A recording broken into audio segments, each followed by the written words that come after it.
নমস্কার and welcome back to CA Bangla. আজকের ভিডিওতে আমরা আলোচনা করব কেন্দ্রীয় সড়ক পরিবহন মন্ত্রী নীতিন গডকরি একটি বড় ঘোষণা করে। তার মন্তব্য অনুসারে সে বলে 2 বছরের মধ্যে ভারত সরকার 10 লক্ষ কোটি টাকার বেশি বিনিয়োগ করবে শুধুমাত্র ভারতের হাইওয়ে উন্নয়নের জন্য। এই প্রকল্পের মেন উদ্দেশ্য হচ্ছে আমেরিকার মতো আন্তর্জাতিক মানের হাইওয়ে তৈরি করা। তো আজকের আমরা এই ভিডিওতে জেনে নেব এই প্রকল্পের মধ্যে কি কি কাজ হবে এবং এই প্রকল্পের বিনিয়োগ কতটা গুরুত্বপূর্ণ এবং এর অর্থনৈতিক এবং কৌশলগত গুরুত্ব কতটা, এই সব কিছু জেনে নেবো এই ভিডিওর মাধ্যমে। তাহলে চলুন শুরু করা যাক। আপনার কি মনে হয় ভারতের রাস্তাঘাট কি একদিন আমেরিকার মতো হবে? যে দেশের মধ্যে গর্তে ভরা রাস্তার মধ্যে মানুষ তার জীবনের ঝুঁকি নিয়ে যাতায়াত করে, সেই দেশকে তৈরি করতে পারবে ওয়েস্টার্ন কান্ট্রিজের মতো হাইওয়ে? এখানে নীতিন গডকরি জানিয়েছে যে অবশ্যই তৈরি করতে পারবে। এখানে ভারত সরকার শুরু করেছে একটি অত্যন্ত উচ্চ আকাঙ্ক্ষী উদ্যোগ, যেখানে মাত্র 2 বছরের মধ্যে 10 লক্ষ কোটি টাকা বিনিয়োগ করা হবে শুধুমাত্র হাইওয়ে পরিকাঠামোকে উন্নতকরণ এবং আমেরিকার স্ট্যান্ডার্ডে তৈরি করার জন্য। নীতিন গডকরি, যাকে আমরা ইনফ্রাস্ট্রাকচার মানুষ হিসেবে জানি, নীতিন গডকরি বলে যে আমরা পরিকল্পনা করছি আগামী 2 বছরের মধ্যে 10 লক্ষ কোটি টাকা বিনিয়োগ করে ভারতের হাইওয়ে গুলোকে আমেরিকার মতো উন্নত করব। এই ঘোষণা শুধুমাত্র একটা পরিকল্পনা নয়, বরং ভারতের উন্নয়ন যাত্রার একটি বড় মাইল ফলক। নীতিন গডকরি আরো বলে যে আমরা ভারতের হাইওয়েকে এমনভাবে তৈরি করব যাতে ভারতের জিডিপি 2 থেকে 3% পর্যন্ত বেড়ে যায়। কিন্তু এখন প্রশ্ন হচ্ছে এই ঘোষণা এখন কেন করলো? আপনারা জানেন যে বর্তমানে ভারতের যে জাতীয় সড়কগুলো আছে, দেশের মোট রাস্তাঘাটের মোট 2%, এই 2% রাস্তা দিয়ে পুরো দেশের 40% ট্রাফিক চলে।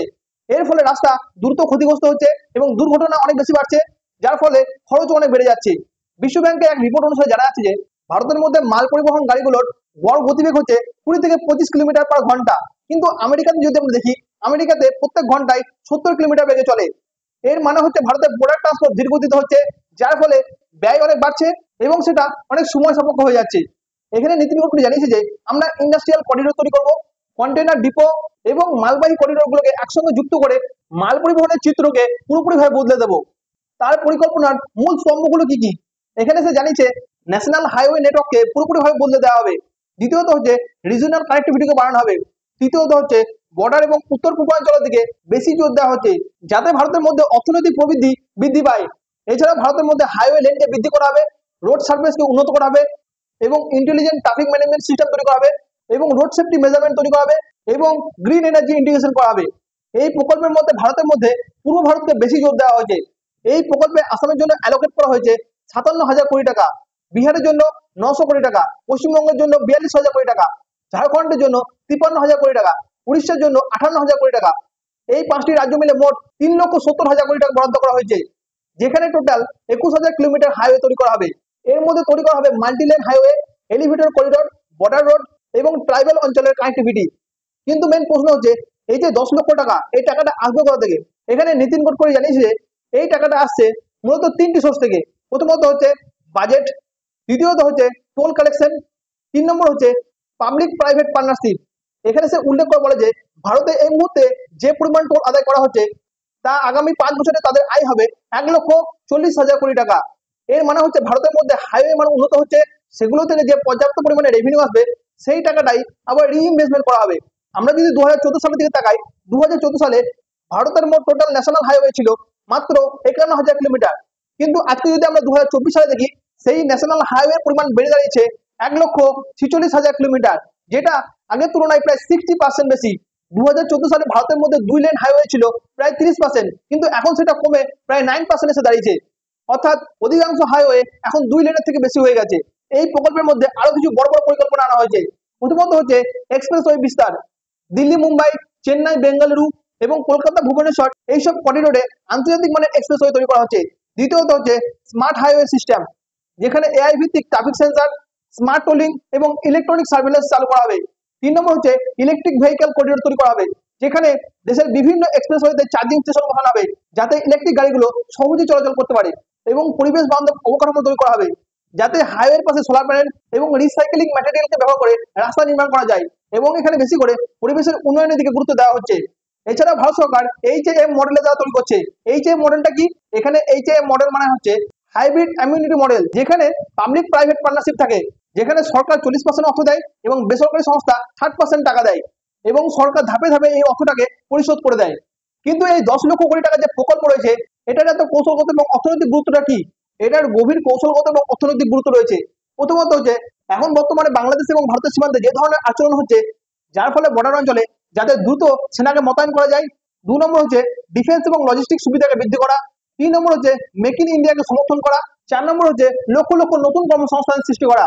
এখানে ভারত সরকার চাইছে যে ভারতের হাইওয়ে মানগুলো আমেরিকার মতো করতে। তার জন্য ভারত সরকার কিছু গুরুত্বপূর্ণ পদক্ষেপ নিয়েছে।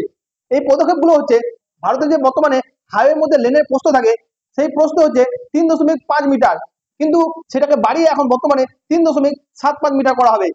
দ্বিতীয়ত হচ্ছে রোড কোয়ালিটি ইন্ডেক্সে ভারতের মান টপ 30 কান্ট্রিজের মধ্যে নিয়ে আসা। 3 নম্বর হচ্ছে ভারতের মধ্যে প্রত্যেক 10 লক্ষ মানুষের মধ্যে প্রায় 90 জন মানুষ প্রত্যেক বছর মারা যায়, কিন্তু আমেরিকার মধ্যে এই 10 লক্ষ মানুষের মধ্যে প্রত্যেক বছর প্রায় 12 জন মানুষ মারা যায়। এই যে একটা ডিফারেন্স, এই ডিফারেন্সটাকে গভর্নমেন্ট চেঞ্জ করতে চাইছে, যাতে আমাদেরও মোটামুটি 12 না হোক, অন্তত 20-30-এর মধ্যে যেন থাকে। এই প্রকল্পের মধ্যে কিছু মেজর এক্সপ্রেসওয়ে প্রকল্প চালু করা হচ্ছে। প্রথমত হচ্ছে দিল্লি মুম্বাই এক্সপ্রেসওয়ে, যেটা হতে চলেছে 8 লেনের। এটা সম্প্রতি 2025 সালের অক্টোবরের মধ্যে এটা কমপ্লিট হয়ে যাওয়ার কথা আছে।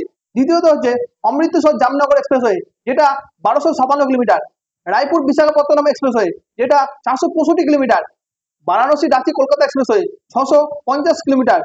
এবং গঙ্গা এক্সপ্রেসওয়ে, যেটা উত্তরপ্রদেশের মধ্যে আছে, যেটা দৈর্ঘ্য হতে চলেছে 594 কিলোমিটার। এই প্রকল্প কেবলমাত্র একটি অবকাঠামো নয়, বরং এটি ভারতের অর্থনীতির একটা মেগা বুস্টার। বিশেষজ্ঞরা বলছে যে ভারতের মধ্যে যদি 1 কিলোমিটার রাস্তা তৈরি হয়, এই 1 কিলোমিটার রাস্তা তৈরি করতে প্রত্যেক কিলোমিটারে প্রায় 400 জনের প্রত্যক্ষ এবং পরোক্ষভাবে কর্মসংস্থানের সৃষ্টি হয়। এর ফলে ভবিষ্যতের মধ্যে কয়েক কোটি কর্মসংস্থানের সৃষ্টি হবে, যার ফলে ভারতের নির্মাণ সামগ্রী, ট্রান্সপোর্ট, হসপিটালিটি, এই সব সেক্টরে এর প্রভাব বৃদ্ধি পাবে। এছাড়াও নীতিন গডকরি জানিয়েছে যে নাগপুরে চলছে একটা পাইলট প্রজেক্ট, যেখানে 135 জন যাত্রী ধারণ ক্ষমতা সম্পূর্ণ ইলেকট্রিক এবং হাইড্রোজেন চালিত মাস বাস ট্রান্সপোর্ট চালু করা হচ্ছে। যদি এটা সফল হয়, তাহলে এই মডেল সারা দেশের মধ্যে ছড়িয়ে দেওয়া হবে, যার ফলে দিল্লি থেকে জয়পুর পর্যন্ত দ্রুত যাতায়াত সম্ভব হবে। তবে এই প্রকল্পের পিছনে রয়েছে রাজনৈতিক কৌশলও। 2024-25 নির্বাচনের আগে বিজেপি সরকার চাইছে যে এই উন্নয়নকে সামনে এনে ভোটারদের আকর্ষিত করতে। এখানে গডকরি সাহেব নিজেই বলছে যে আমরা এমন একটা পরিকাঠামো তৈরি করছি, যেটা শুধুমাত্র ভোট জেতার জন্য নয়, এটা ভবিষ্যতের জন্য করা হচ্ছে। আশা করছি যে এই ভিডিওটা থেকে আপনি বুঝতে পেরেছেন যে এই 10 লক্ষ কোটি টাকার হাইওয়ে প্রকল্প কেবলমাত্র একটি নির্মাণ প্রকল্প নয়, এটি নতুন যুগের পরিকাঠামো নির্মাণের একটি রূপরেখা। এ বিষয়ে আপনার কি মতামত?